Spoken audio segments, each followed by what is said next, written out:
क्षण कब दिन बने, ऋतुएं कब बदल गई, वर्षा कब आई कब गई। 3 वर्ष बीत गए कपिलवस्तु का त्याग की। उस मुक्ति की साधना में, इस तपश्चर्या के पश्चात मैं अब भी परम सत्य से इतना दूर, क्या मेरे प्रश्नों का कोई प्रति उत्तर नहीं मिलेगा? क्या मेरी खोज ही असत्य थी? यह निराशा का भाव मेरे मन का ही खेल है। आशा और निराशा के ऊपर उठना अंदर से लगता है जैसे कोई निधि है, बस उसकी कुंजी कहीं आसपास ही है।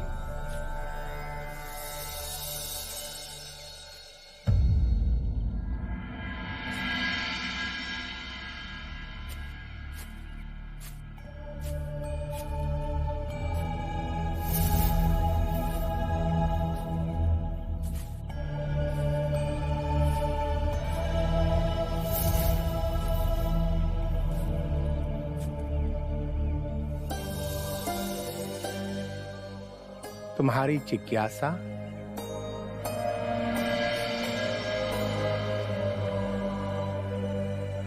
इस शरीर से मुक्त कैसे हुआ जाए? इस शरीर को सुखाओ, गलाओ, पिघलाओ, इसके सारे अहंकारों पर विजय पाओ। ये संभव है? क्षत्रिय हो, राजघराने के हो। आपने कैसे जाना? कंधों पर अब भी धनुष खींचने का चिन्ह है। हमारे परम गुरु भी तुम्हारी तरह राजकुल में जन्मे हैं। 30 साल की आयु में उनमें वैराग्य जागा। उनका सांसारिक नाम वर्धमान था, पर अपनी साधना और तपस्या से वे महावीर कहलाए। 12 साल तक वो गृह त्याग कर अपने शरीर को तपाते रहे, अपनी हर कामनाओं को उपेक्षित किया। फिर वो शांत हो गए, स्थिर हो गए। उन्होंने क्या पाया? केवल जाना कि आत्मा शाश्वत है। समय का कोई भी बंधन उसे बांध नहीं सकता, पर उसके चारों ओर कर्म के कण उसे अस्थिर कर रहे हैं। कर्म के चक्र से आत्मा को मुक्त करना है। अहिंसा इतनी पूर्ण हो कि मन में अहिंसक विचारों का भी स्थान न रहे। सत्य का इतना गहन पालन हो कि कोई भी प्रलोभन सिर्फ शमशान की राख लगे। ना चोरी कर, किसी के अनुभव की भी नहीं, और ब्रह्मचर्य का पालन इतना कठोर हो कि कोई भी शरीर की इंद्रियों को जगा न सके। सुखा दो हर उस कामना को जो शरीर की इंद्रियों से जागृत होती हो। इतने स्थिर हो जाओ कि मोक्ष की कामना भी समाप्त हो जाए। नीति नीति नीति। सत्य ये नहीं,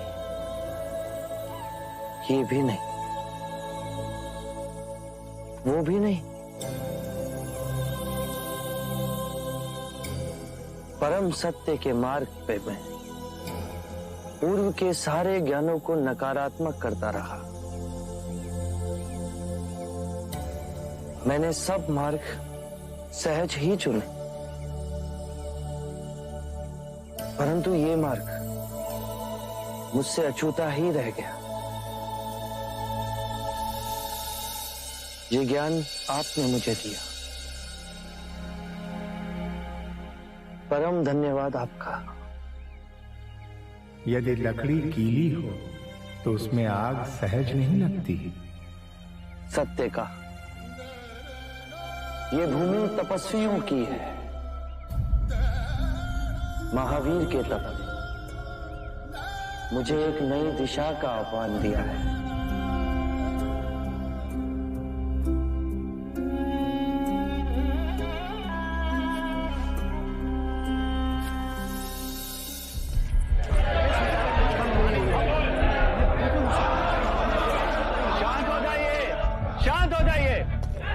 यदि इस प्रकार सब एक साथ बोलेंगे तो कुछ समझ में नहीं आएगा। आप लोग अपनी अपनी समस्या एक एक करके बताइए। राजा द्रोणोदन, कोलियों के किसानों ने जगह जगह पर रोहिणी नदी का पानी अपने खेतों की ओर मोड़ दिया है। इससे हमारे किसानों को पानी नहीं मिल रहा है। उनके खेतों में खड़ी हुई फसल नष्ट होती जा रही है। अब यदि महाराज शुद्धोधन ने कोई ठोस निर्णय नहीं लिया तो कपिलवस्तु और कोलियों के बीच अवश्य युद्ध होगा। भाई भाई एक दूसरे के खून से खेत सींचे, क्या यही आपकी नीति है? मैं आप सबकी समस्या महाराज के सामने रखूंगा। समस्या तो उनके सामने हम भी रख सकते हैं, पर महाराज के दर्शन हो तब ना। और दर्शन होंगे कैसे? महाराज को तो जैसे राज्य की सुधि नहीं है। सुधि नहीं है बिल्कुल भी। मेरा एक सुझाव है, यदि महाराज शुद्धोधन पुत्र वियोग के कारण राज्य पर ध्यान नहीं दे पा रहे हैं तो राज्य का कार्यभार किसी और को सौंप देना चाहिए। उचित है, यही उचित है। सभा का अध्यक्ष किसी और को नियुक्त किया जाए। हाँ राजा द्रोणादन, इस सभा का अध्यक्ष आप क्यों नहीं बन जाते?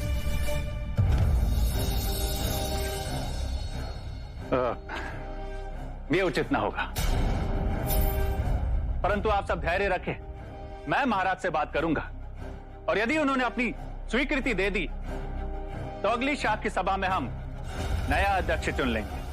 हाँ ये भी ठीक है। ठीक है। राहुल अरे पकड़ो कहाँ गए? मैं नहीं छोड़ूंगा। इसे पकड़ लिया।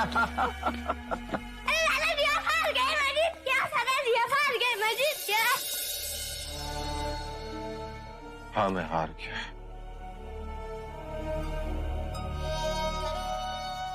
मैं हार गया।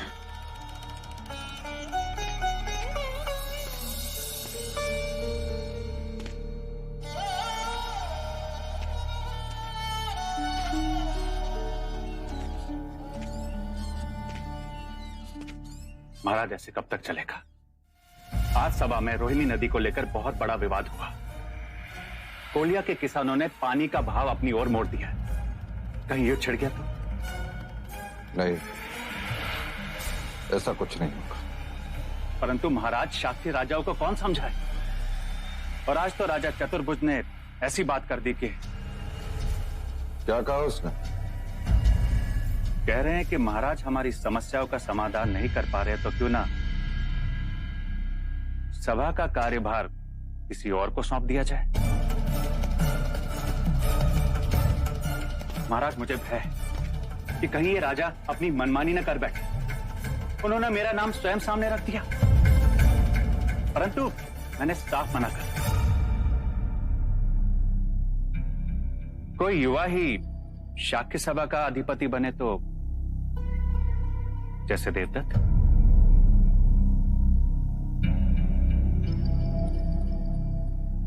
मैं तुम्हारे प्रस्ताव पर विचार करूंगा। जी भाई महाराज।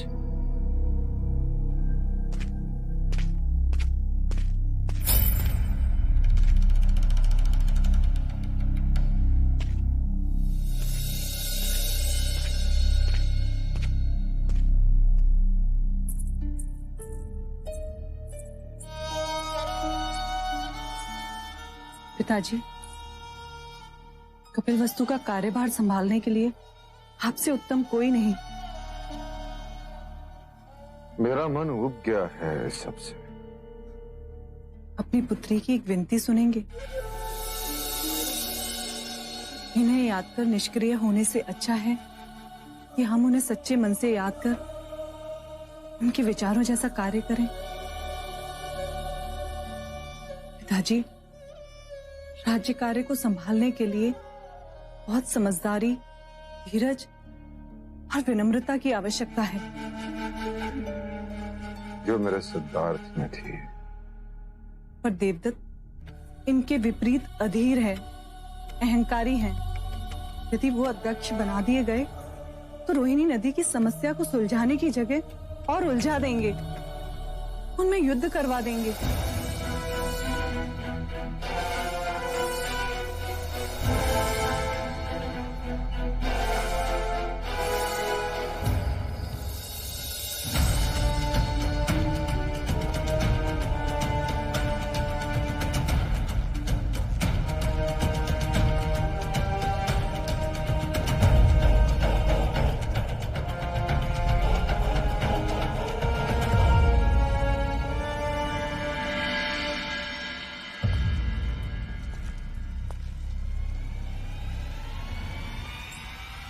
अब इस सिंहासन को ताकने का नहीं, उस पर बैठने का समय आ गया है पुत्र।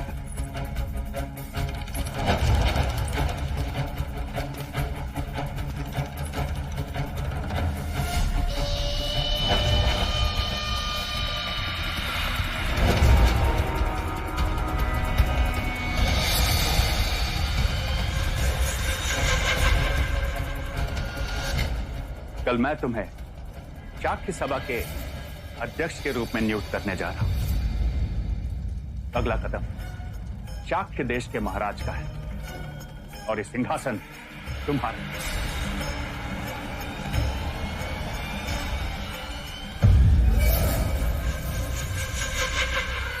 सौ सुनार की और एक दुहार की, ऐसा दांव खेला है आपने आर्य कि अब हमारी सारी कामनाएं पूरी होंगी। अब देखिएगा पिताजी,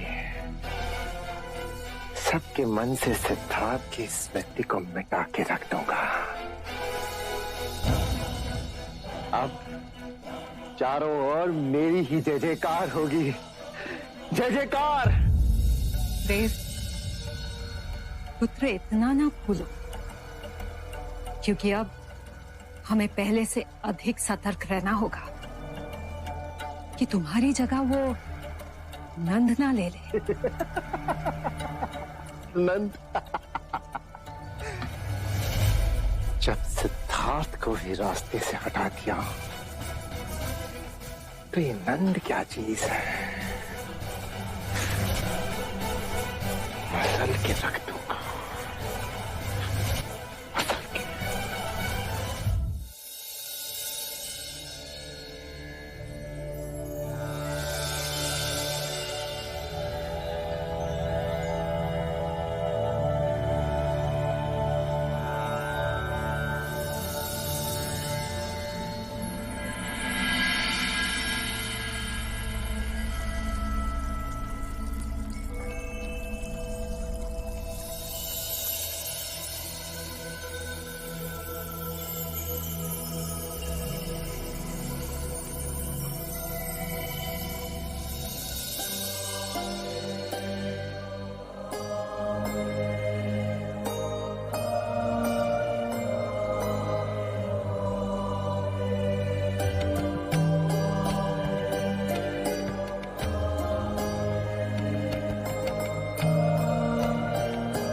आप कोई देव है?